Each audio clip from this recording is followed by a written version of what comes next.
సుమన్ టీవీలో మీ personal and business promotions కోసం కింది నెంబర్కి కాంటాక్ట్ చేయండి. బంగాళాఖాతంలో ఏర్పడిన తీవ్ర వాయుగుండం ప్రభావంతో కురిసిన భారీ వర్షాలకు ఉత్తరాంధ్ర, గోదావరి జిల్లాలు ఉక్కిరిబిక్కిరవుతున్నాయి. భారీ వర్షాలతో గొల్లప్రోలు, పిఠాపురం, కొత్తపల్లి, కిర్లంపూడి మండలాల్లో ఏలేరు వరద తీవ్రత కొనసాగుతోంది. వరద ఉధృతికి 25,000 ఎకరాలు నీట మునిగాయి. 3 మండలాల్లో 23 గ్రామాల్లో వరద ప్రభావం కనిపిస్తోంది. 216వ జాతీయ రహదారిపై పిఠాపురం, గొల్లప్రోలు మధ్య 3 చోట్ల ఏలేరు వరద నీరు ప్రవహిస్తోంది. ఏలేరు, ఇతర అనుబంధ పంట కాలువలకు 10 చోట్ల పైగా గండ్లు పడ్డాయి.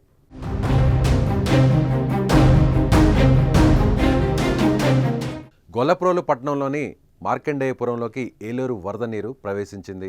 గొల్లప్రోలు పట్టణ శివారులో R&B ప్రధాన రహదారిపై కూడా ఏలేరు వరద నీరు ప్రవహిస్తోంది.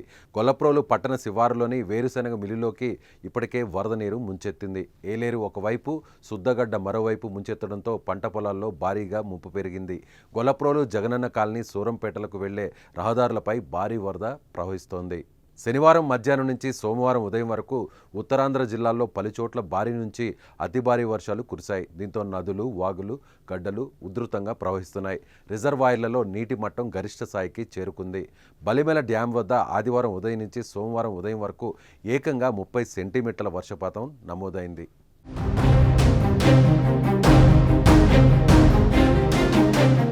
విజయనగరం జిల్లా పూసపాటేరిగా మండలంలో గోవిందపురంలో 14, అలాగే అనకాపల్లి జిల్లా గోలుగొండ మండలంలో చింతపల్లిలోను 13 సెంటీమీటర్లు, అల్లూరు జిల్లాలో 12 సెంటీమీటర్లు, చీపురుపుల్లలో 12, రణస్థలంలో 11, పూసపాటిరేగ, భీమిలి, బొండపల్లి, బలిగఘట్టంలో 10 సెంటీమీటర్లు, మొరక ముడిదాం, చీపురుపుల్లి, విశాఖపట్నం, గరివిడి, గంపరాయి, నర్సీపట్నం, రాయవరంలో 9 సెంటీమీటర్ల చొప్పున వర్షపాతం నమోదైంది.